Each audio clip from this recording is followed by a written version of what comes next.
हमने फर्टिलाइजेशन की डेफिनेशन, उसके टाइप और रिक्वायरमेंट पढ़ ली थी कि फर्टिलाइजेशन के अंदर हमको कौन कौन से रिक्वायरमेंट चाहिए। अब हम बात करते हैं मैकेनिज्म ऑफ फर्टिलाइजेशन के बारे में। मैकेनिज्म ऑफ फर्टिलाइजेशन, निषेचन की क्रियाविधि। देखिए, निषेचन की क्रियाविधि के अंदर हमें सबसे पहले 5 स्टेप्स वो दिमाग में रखने हैं। कितने स्टेप होते हैं इसके पास में? 5। फर्स्ट नंबर पे हम बात करते हैं approach of sperm to ovum. Second point है कैपिसाइटेशन। थर्ड पॉइंट हो जाएगा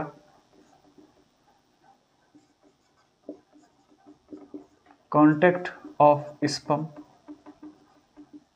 टू ओवम। फोर्थ पॉइंट हो जाएगा activation of ovum. And fifth point हो जाएगा, हम इसकी बात करेंगे, एम्फीमिक्सिस।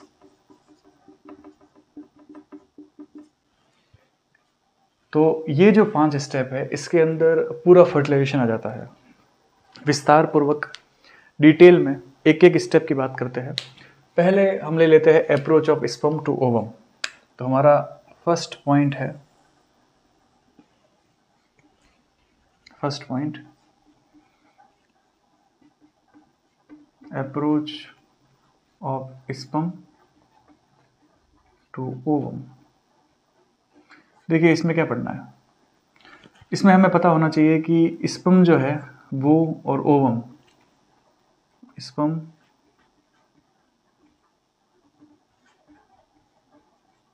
और ओवम, इसके अंदर स्पर्म के बारे में कुछ जानकारी लिखता हूं मैं, जो हमें पहले से पता है। स्पर्म के बारे में हम क्या बता सकते हैं? देखिए, सबसे पहली चीज नंबर। नंबर कितने होते हैं स्पर्म के? तो हम कह रहे हैं 200 to 300 मिलियन पर एजेकुलेशन पर ml ऑफ सीमन। फिर बात करते हैं हम इसकी साइज। साइज कैसी होती है? तो 55 to 65 माइक्रोन या माइक्रोमीटर जो है एवरेज साइज होती है स्पर्म की। फिर कहते हैं इसका शेप कैसा होता है? स्पाइंडल शेप या ह्यूमन की बात करें तो जैसे उसमें स्पून शेप। फिर स्पर्म जो है वो कैसा है? मोटाइल है, ये मोटाइल स्ट्रक्चर होती है। फिर क्या बोलेंगे?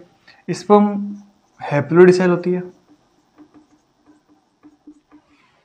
तो इतनी जानकारी हमको स्पर्म के बारे में रखनी है। दूसरी चीज, ओवम के बारे में बात करें हम तो यहीं इसके नीचे लिख देता हूं मैं ओवम। नंबर की बात करें, कितना नंबर होता है? तो नंबर हम देख के ओव्यूलेशन में एक ओवम रिलीज होता है, ठीक है। उसके बाद में साइज कितनी होती है इसकी? तो ओवम की साइज 0.1 मिलीमीटर के आसपास में होती है, मतलब लगभग 1000 माइक्रोमीटर। फिर शेप, शेप कैसा होता है? तो ओवम का शेप जो है वो ओव्यूल टाइप का होगा, स्फेरिकल। फिर ये कैसा होता है? नॉन मोटाइल होता है।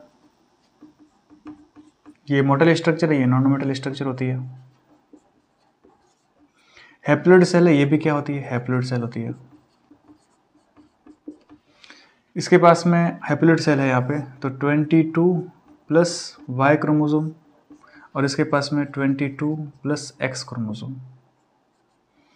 ये जानकारी हमने लिख दी है। अब ये स्पर्म जो है ये ओवम के पास में जाते हैं, तो हम क्या बोलते हैं? हम बोलेंगे कि जैसे ही इंसेमिनेशन होता है, after insemination sperm move into female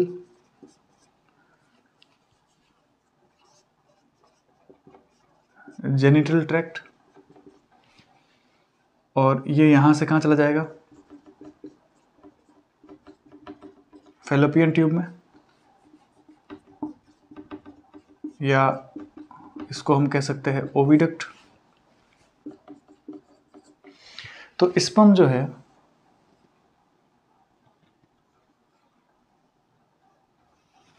ये यहां पर मूव करके और कहां जा रहा है, इस एग सेल के पास में। तो हमने यहां पर ये एग सेल बनाई है, ये इसका न्यूक्लियस, ये हो जाएगी ओवम, ये हो जाएगा स्पर्म। स्ट्रक्चर हमें मालूम है, स्ट्रक्चर की बात हमने कर दी है। अब ओवम के पास में जब जाएगा तो हम क्या कह रहे हैं, स्पर्म की सरफेस पर, ऑन सरफेस ऑफ स्पर्म, हमें क्या मिलता है, हमें एक प्रोटीन मिलता है जिसको हम बोलेंगे एसिड प्रोटीन। और ओवम जो होता है इसके सरफेस पर, on the surface of ovum, हमें मिलेगा एक ग्लाइकोप्रोटीन, या इसको हम प्रोटियोग्लाइकेन बोल सकते हैं। तो एक मुझे मिल रहा है एसिड प्रोटीन, दूसरा मुझे ओवम के सरफेस पे मिल रहा है ग्लाइकोप्रोटीन। क्या होगा दोनों में, हम कहेंगे कीमोट्रोपिज्म। कीमोट्रोपिज्म का मतलब क्या होता है, देखिए हम क्या कह रहे हैं, इंसेमिनेशन के बाद में स्पर्म जो है वो कहाँ चले गए, फीमेल जेनिटल ट्रैक्ट से होते हुए फैलोपियन ट्यूब में या ओविडक्ट में चले गए। अब ओविडक्ट में जब ये स्पर्म जाएगा तो स्पर्म की सरफेस के ऊपर हमें एक एसिड प्रोटीन मिलता है और ओवम की सरफेस पर हमको एक ग्लाइकोप्रोटीन मिलता है। दोनों जो ये केमिकल रिलीज करेंगे उसकी वजह से आपस में दोनों कीमोट्रोपिज्म के थ्रू अट्रैक्ट होंगे। अब क्योंकि ovum is a non motile structure तो ये तो मूव करेगा नहीं, ठीक है। स्पर्म की तरफ ओवम मूव नहीं करता है, ओवम अपनी निर्धारित जो जगह होती है वहां से जा रहा होता है, लेकिन स्पर्म ओवम की तरफ जरूर मूव करता है। तो हम कहेंगे कि ये जो कीमोट्रोपिज्म हो रहा है इसकी वजह से स्पर्म जो है वो कंटिन्यूसली मूव करके कहाँ चला जाएगा, ओवम के पास चला जाएगा। तो हमने कहा ये ओवम के पास जा रहा है। अब हमसे क्या पूछते हैं कि इस एसिड प्रोटीन का नाम क्या होता है। तो एक साइंटिस्ट था जिसका नाम था बेलिंस्काई, इसने इस एसिड प्रोटीन को बताया था, इसका नाम होता है एंटी फर्टिलाइजिंग। और एक साइंटिस्ट था जिसका नाम था FR लिली,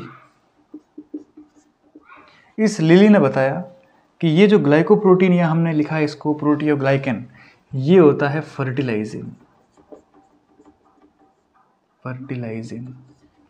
तो एक एंटी फर्टिलाइजिंग केमिकल है, दूसरा फर्टिलाइजिंग केमिकल है, दोनों ही यहां पर क्या हो रहे हैं, एक दूसरे को क्या कर रहे हैं, अट्रैक्ट कर रहे हैं। इसी को हम क्या बोल रहे हैं, कीमोट्रोपिज्म बोल रहे हैं। ये कीमोट्रोपिज्म का मतलब ये हो गया कि दोनों ही सरफेस के ऊपर जो केमिकल है एंटी फर्टिलाइजिन और फर्टिलाइजिन, ये दोनों एक दूसरे को अट्रैक्ट कर रहे हैं। स्पर्म जो है वो भगा हुआ किसके पास जाएगा, ओवम के पास में। तो हमारा जो फर्स्ट स्टेप है approach of sperm to ovum, इसमें हमें बताना क्या क्या होता है, स्पर्म के बारे में जानकारी, ओवम के बारे में जानकारी, फिर हमको इंसेमिनेशन से इन दोनों के सरफेस के ऊपर जो केमिकल है और उन केमिकल के नाम क्या होते हैं, उनकी प्रॉपर्टी क्या होती है और कौन से साइंटिस्ट ने उनकी डिस्कवरी की थी। इसको की थी बेलिंस्काई ने और फर्टिलाइजिन जो है इसके बारे में बताया था लिली ने। ये लगभग हम कहेंगे एंटी फर्टिलाइजिन जो होता है वो 10,000 डाल्टन इसका होता है मॉलिक्यूलर वेट, और ये फर्टिलाइजिन जो है वो लगभग 3 लाख डाल्टन मॉलिक्यूलर वेट वाला होता है।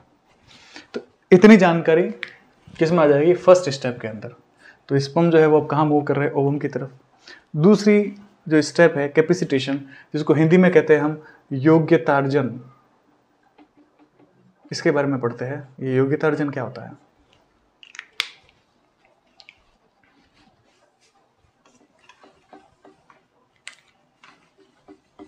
योग्यतार्जन, तो मैं यहां लिख रहा हूं योग्यतार्जन।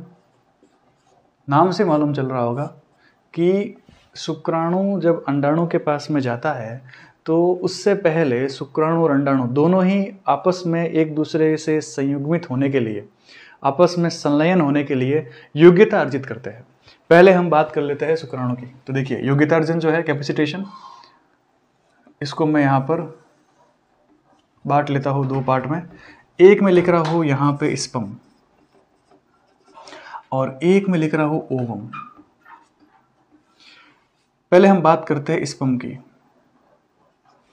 स्पर्म जो है इसमें योग्यतार्जन कैसे होता है, तो मैं यहाँ वापस से इसको मैंने यहाँ पर दो पार्ट लिख दिए। स्पर्म में दो जगह पर स्पर्म अपनी योग्यता अर्जित करता है। एक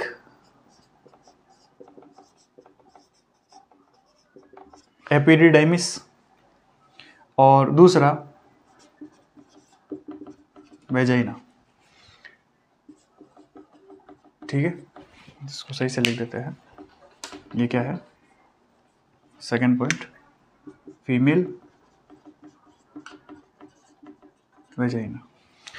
अब एपिडिडाइमिस जो है वो कौन सा पार्ट होता है, तो हम सभी को मालूम है एपिडिडाइमिस एक मेल के अंदर अधिवृषण नलिका होती है।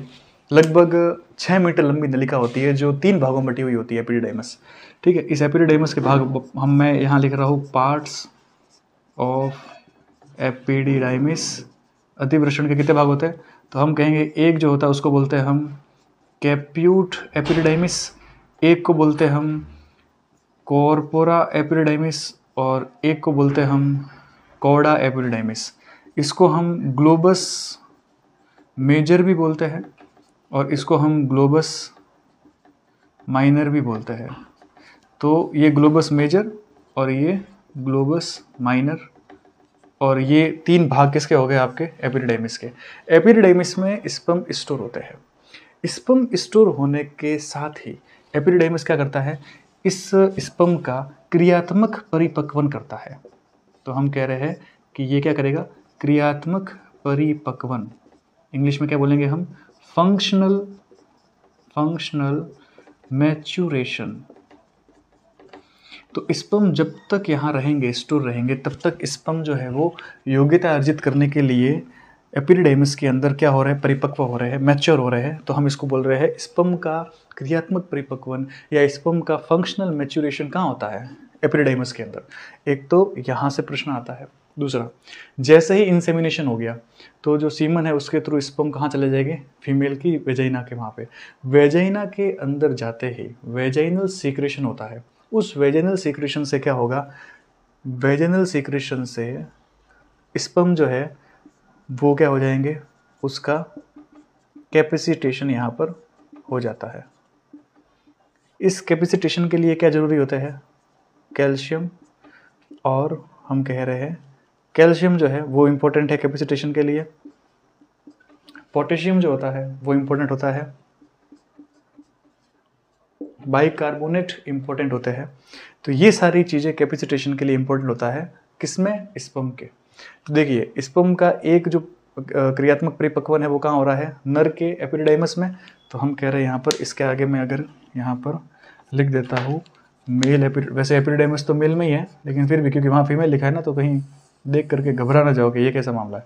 तो मेल एपिडिडाइमिस के अंदर एक बार हो रहा है, और दूसरी बार जब फीमेल के अंदर वेजाइना वाले पोर्शन में जाएगा तब यहाँ पर एपिडिडाइमिस, तब स्पर्म का क्या हो जाएगा, कैपेसिटेशन हो जाएगा।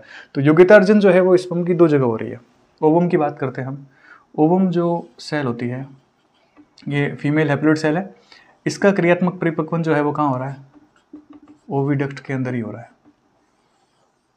तो ओविडक्ट के अंदर यहाँ इसका क्या हो रहा है, क्रियात्मक परिपक्वन या योग्यतार्जन, ये भी योग्यता हासिल कर रही है। इसके लिए योग्यता हासिल करने के लिए यहाँ पर क्या आवश्यक होता है, कैल्शियम जो है, कैल्शियम आयन वो यहाँ पर इम्पोर्टेंट होता है। तो ये सारी चीज़ें हमको किस में पढ़ना है, कैपेसिटेशन के अंदर। तो कैपेसिटेशन के अंदर क्या हो रहा है, इम्पोर्टेंट जो है यहाँ इन स्पर्म और ओवम के अंदर से किसका थोड़ा सा ज़्यादा इंपॉर्टेंस दिख रहा है, स्पर्म का। स्पर्म में कैपेसिटेशन के लिए कितना टाइम लगता है, तो हम कहेंगे इस स्पर्म को कैपेसिटेशन में, ह्यूमन की बात करें तो ह्यूमन में लगभग इसको 7 आवर के आसपास लगता है। तो 7 घंटे कैपेसिटेशन में लगते हैं स्पर्म के। अब ये कैपेसिटेशन होता क्या है, क्या कौन से इसमें मेजर चेंजेस होते हैं जिसकी वजह से शुक्राणु जो है वो योग्यता अर्जित कर लेगा, तो इसको हम थोड़ा समझते हैं। देखिए, जब हम मेल रिप्रोडक्टिव सिस्टम पढ़ते हैं, तो मेल रिप्रोडक्टिव सिस्टम में हमने स्ट्रक्चर पढ़ा था टेस्टिस का। उस टेस्टिस में हम बात करते थे कि जब जैसे ही एपिडिडाइमस स्क्रोटल सैक से एब्डोमेन कैविटी में जाती है तो वो वासा डेफरेंसिया बन जाती है। एपिडिडाइमस वासा डेफरेंसिया जब बनती है तो देखो, जब यहाँ पर स्पर्म मूव करेंगे तो स्क्रोटल से कहाँ मूव करेंगे, स्क्रोटल से एब्डोमेन कैविटी में मूव करेंगे। अब स्पर्म जो है वो कैसे सेल होती है, हैप्लोइड का डिप्लोइड, तो हम बोलेंगे हैप्लोइड। अब हैप्लोइड सेल है और पूरी बॉडी के अंदर हैप्लोइड सेल सिर्फ और सिर्फ स्क्रोटम में ही होती है, वो जो है स्पर्म होता है वही है हैप्लोइड सेल।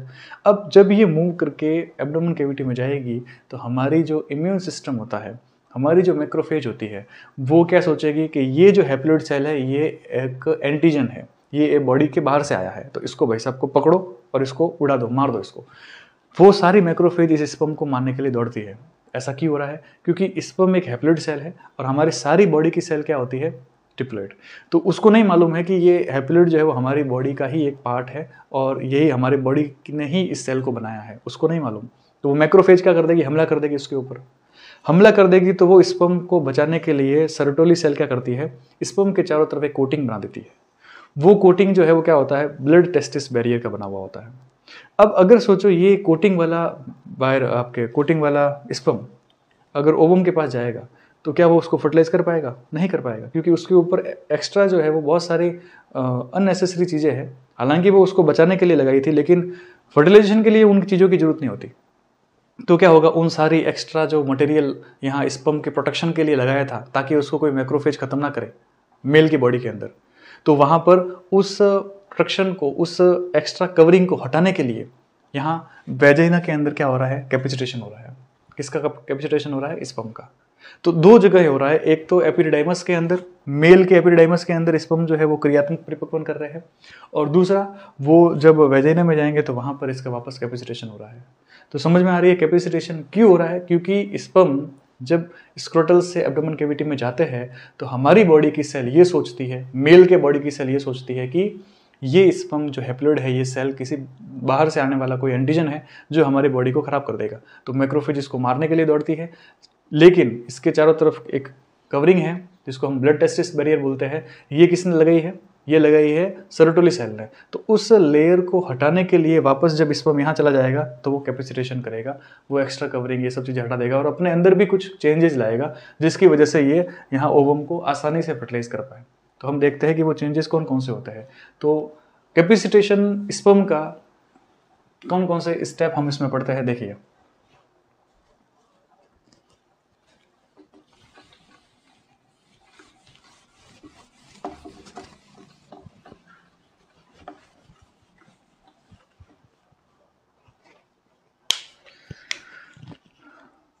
इसमें होती है 3 चीजें। नंबर 1, हम कह रहे हैं कि जो कोलेस्ट्रॉल होता है, कोलेस्टेरॉल, इस कोलेस्ट्रॉल का क्या हो रहा है, ई फ्लक्स हो रहा है कोलेस्ट्रॉल का। किसकी वजह से, बाय एल्बुमिन प्रोटीन। एल्बुमिन जो प्रोटीन होती है स्पर्म के अंदर, उसकी वजह से स्पर्म के अंदर का कोलेस्ट्रॉल जो है वो वहाँ बाहर निकलेगा। सोचिए मैं यहाँ पर ये बना रहा हूँ स्पर्म सेल, ये हमने स्पर्म सेल बनाई, ये इसका हेड है, ये इसका मिडिल पार्ट है और ये है इसकी टेल। तो ये हमने टेल बना दी। अब यहाँ होता है इसका न्यूक्लियस और यहाँ होता है एक्रोसोम। एक्रोसोम के आगे वाला ये जो वाला पोर्शन है, इस पोर्शन को हमने नाम दे देते हैं गैलिया कैपिटिस। तो गैलिया कैपिटिस वाली लेयर से सिक्रेशन निकलता है। ये जो सिक्रेशन होता है ये बाहर निकलेगा, तो हम कह रहे हैं कि ये यहाँ पर इसको हम बना देते हैं ओवम, और ओवम के पास में इसका मुंह घुमा देते हैं, थोड़ा ऐसे बना देते हैं इसको, है ना, थोड़ा ढंग से दिखेगा।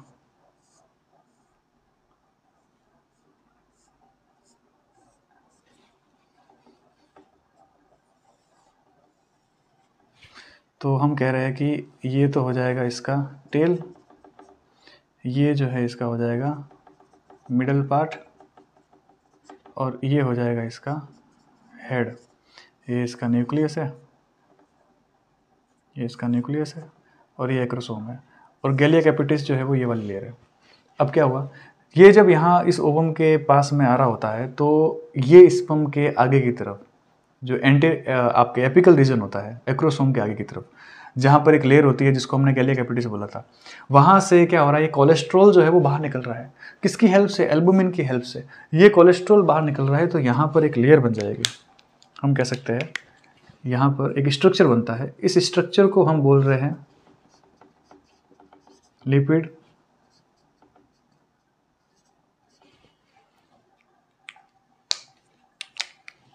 ये जो लिपिड है, यहाँ इसको इससे लिख देते हैं, ये लिपिड किसकी वजह से निकला है यहाँ पे? तो हम कह रहे हैं कोलेस्ट्रॉल जब बाहर निकल रहा है तो बाहर निकलते टाइम एल्बुमिन जो है ये यहाँ पर आगे की तरफ, एक्रोसोम के आगे की तरफ क्या स्ट्रक्चर बना रहा है, एक लिपिड की एक स्ट्रक्चर बना रहा है। तो ये चीज़ क्या हो रही है फर्स्ट नंबर पे। सेकेंड नंबर पे कैपेसिटेशन में क्या होगा, जो कार्बोहाइड्रेट होता है, कार्बोहाइड्रेट और जो प्रोटीन होता है उसका लॉस हो जाता है। आपने कभी सोचा है कि मेल का स्पर्म और फीमेल का ओवम जब दोनों फर्टिलाइज होते हैं तो जायगोट बनते हैं। ये ओवम अगर होमोसेपियंस का है फीमेल का, और अगर स्पर्म होमोसेपियंस का है तभी फर्टिलाइज होगा। अगर सोचो हमने यहाँ पर किसी गोरिल्ला का स्पर्म ले लिया और ओवम जो है वो फीमेल होमोसेपियंस का ले लिया, तो क्या वो फर्टिलाइज कर पाएंगे? वो कभी नहीं फर्टिलाइज कर पाते। क्यों नहीं कर पाते? क्योंकि यहाँ पर हम क्या कह रहे हैं, ये जो कॉन्फ़िगरेशन होती है लेयर के अंदर, जो कार्बोहाइड्रेट प्रोटीन जो रिसेप्टर्स होते हैं वो सब आपस में स्पीसीज स्पेसिफिक होते हैं। और स्पीसीज स्पेसिफिक जो है, हमने अभी बात की थी दो केमिकल की, फर्टिलाइजिन और एंटी फर्टिलाइजिन। ये फर्टिलाइजिन और एंटी फर्टिलाइजिन ये भी क्या होते हैं, दोनों स्पीसीज स्पेसिफिक होते हैं। इसकी वजह से भी यहाँ पर क्या हो रहा है कि अलग अलग स्पीसीज की स्पर्म और ओवम आपस में कभी फ्यूज नहीं हो पाते, वो वहाँ पर पहचान कर रहा है। वैसा यहाँ कैपेसिटेशन के दौरान भी हो रहा है। यहाँ पर भी क्या हो रहा है, मैं क्या लिख रहा हूँ, कार्बोहाइड्रेट और प्रोटीन जो है उसका लॉस हो रहा है। इस लॉस होने की वजह से भी क्या हो रहा है, कॉन्फ़िगरेशन जो है वो लेयर का, मेम्ब्रेन का, वो चेंज हो रहा है। इसकी वजह से यहाँ पर जो है वो कैपेसिटेशन होगा, और ये स्पीसीज जो है अपने स्पीसीज के ओवम को ये स्पर्म पहचान लेगा, और वहाँ पर आगे की तरफ के जो फर्दर स्टेप्स है वो करने के लिए वो तैयार हो जाता है। तो हमने क्या कहा, कैपेसिटेशन के अंदर जो स्टेप पढ़ रहे हैं हम, पहला कोलेस्ट्रॉल बाहर निकलेगा और एक लिपिड टफ जो है वो वहाँ पर स्ट्रक्चर बन जाएगी, ये वाली स्ट्रक्चर किसके आगे, एक्रोसोम के आगे। फिर कह रहा हूँ कोलेस्ट्रॉल और प्रोटीन जो है उसका लॉस हो रहा है, किस लिए, ताकि कॉन्फ़िगरेशन जो है वो किसके अकॉर्डिंग हो सके, इस स्पीसीज के अकॉर्डिंग, इस स्पर्म के अकॉर्डिंग। क्योंकि ये दोनों ही ओवम और स्पर्म दोनों ही यहाँ पर क्या हो रहा है, एक ही स्पीसीज से एक ही स्पीसीज की हैप्लोइड सेल है और उसको हमको फ्यूजन करवाना है। इसीलिए दोनों जो है वो यहाँ पर स्पीसीज स्पेसिफिक होते हैं, और ये क्या कर रहे हैं यहाँ पर, कार्बोहाइड्रेट और प्रोटीन का लॉस कर रहे हैं अपने अंदर से। थर्ड पॉइंट, थर्ड हम कहते हैं पोटेशियम जो होता है उसका क्या हो रहा है, इफ्लक्स। अब इसको समझना है, पोटेशियम के इफ्लक्स को, इसको थोड़ा डिटेल में समझते हैं। देखिए, हमने फैट सोल्यूबल हार्मोन और वाटर सोल्यूबल हार्मोन का मैकेनिज्म पढ़ा था। हमने कहा था कि फैट सोल्यूबल हार्मोन जो होता है उसके रिसेप्टर साइटोप्लाज्म में होते हैं, और वाटर सोल्यूबल हार्मोन के रिसेप्टर होते हैं कहाँ, मेम्ब्रेन के अंदर। तो सोचिए मैं यहाँ पर ये बना रहा हूँ स्पर्म की मेम्ब्रेन, ये स्पर्म मेम्ब्रेन है, ठीक है। इस स्पर्म मेम्ब्रेन के अंदर मैंने यहाँ पर ये एक प्रोटीन बनाया, एक मैंने यहाँ प्रोटीन बनाया, एक मैंने यहाँ पर स्ट्रक्चर बनाया प्रोटीन। क्या कर रहा हूँ मैं, मुझे पोटेशियम जो है उसको बाहर निकालना है। तो यहाँ से ये पोटेशियम जो है वो क्या हो रहा है, बाहर जा रहा है। बाहर से मुझे सोडियम और बाइकार्बोनेट को अंदर लाना है। तो मैं यहाँ से क्या ला रहा हूँ, यहाँ से मिला रहा हूँ सोडियम को, और मैं यहाँ से और क्या ला रहा हूँ,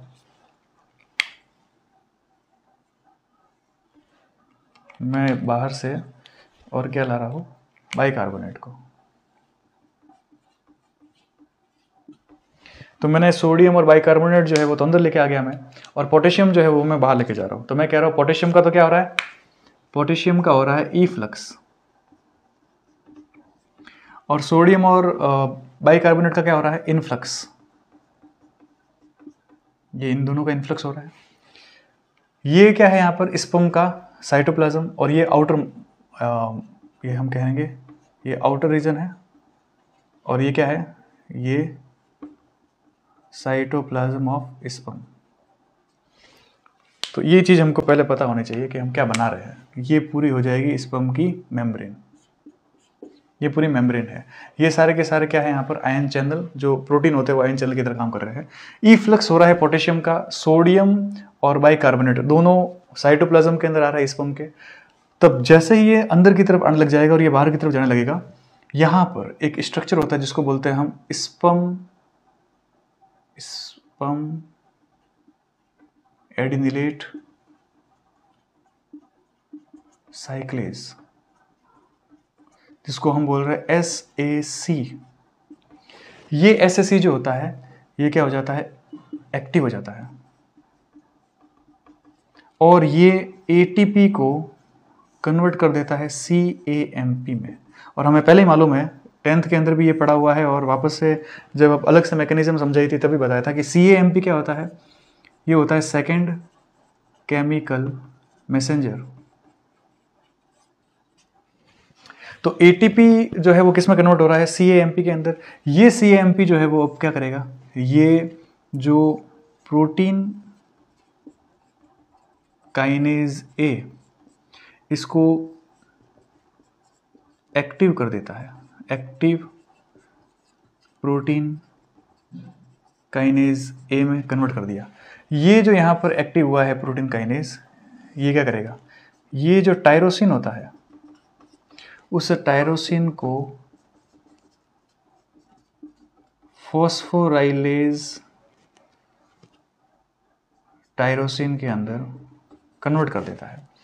अब ये फॉस्फोराइलेज टायरोसिन क्या करेगा, बाकी जितने भी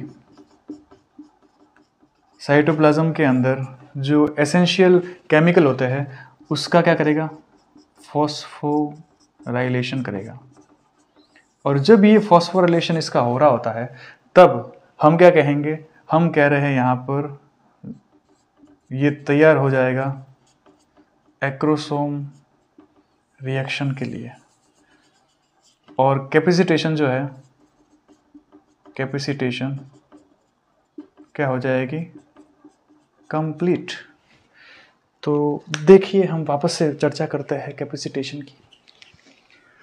फर्टिलाइजेशन के अंदर approach of sperm to ovum, उसके अंदर हमने कहा था कि स्पर्म जो है वो एंटी फर्टिलाइजिन और फर्टिलाइजिन दोनों के थ्रू, जो कि एक तो स्पर्म से निकल रहा था केमिकल एंटी फर्टिलाइजिन और ओवम से निकल रहा था फर्टिलाइजिन, उसके थ्रू दोनों के दोनों आपस में कीमोट्रोपिज्म करेंगे और स्पर्म जो है वो मूव करके कहाँ आ जाएगा, ओवम के पास में।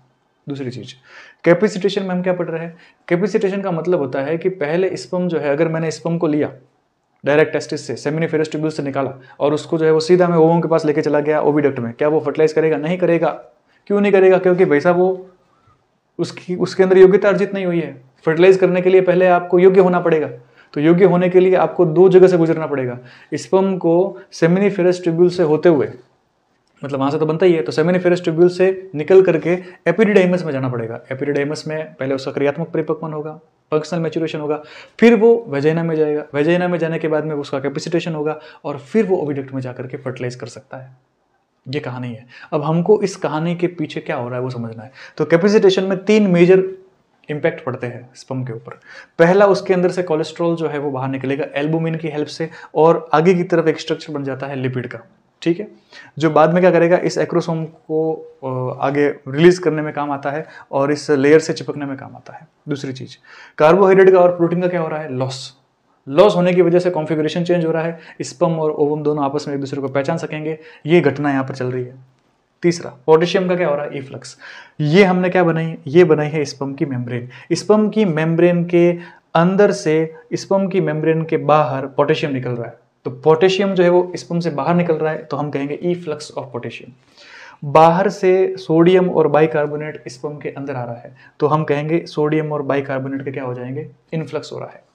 फिर हम कह रहे हैं यहां पर जब इन्फ्लक्स हो जाता है और इसका इफ्लक्स हो जाता है, तो यहाँ पीएच जो है उसके अंदर मामला चेंज होगा। जब पीएच का मामला चेंज होता है तब ये यहाँ इस स्पर्म मेम्ब्रेन के ऊपर जो SAC, यहाँ ये जो SAC लिखा है अपन ने, ये जो SAC इनएक्टिव पड़ा हुआ होता है, ये पीएच में चेंज होने से क्या हो जाएगा, एक्टिव। SAC का फुल फॉर्म क्या होता है, स्पर्म एडिनिलेट साइक्लेज। ये एक्टिव होने के बाद में यहाँ स्टिमुली देगा, ATP को किस में कन्वर्ट कर देगा, CAMP, cyclic adenosine monophosphate. Cyclic adenosine monophosphate क्या होता है, सेकेंडरी केमिकल मैसेंजर, जो प्रोटीन काइनेज ए को एक्टिव कर देगा प्रोटीन काइनेज ए में, और ये प्रोटीन काइनेज ए टायरोसिन को किस में कन्वर्ट कर देता है, फॉस्फोरिलेट टायरोसिन के अंदर। और ये फॉस्फोरिलेज टायरोसिन जो है वो यहाँ दूसरी जितनी भी यहाँ एसेंशियल प्रोटीन होती है उन सभी को यहाँ फॉस्फोरिलेशन, उसका फॉस्फोरिलेशन कर लेता है, जिसकी वजह से कैपेसिटेशन तो कंप्लीट हो जाता है, और ये स्पर्म एक्रोसोम रिएक्शन की तैयारियों में जुट जाता है। तो इसके बाद में जो हम थर्ड स्टेप पढ़ेंगे फर्टिलाइजेशन का, वो यहाँ पर है एक्रोसोमल रिएक्शन, या उसको हम कहते हैं contact of sperm to ovum. ठीक है, तो थर्ड स्टेप की बात करते हैं हम।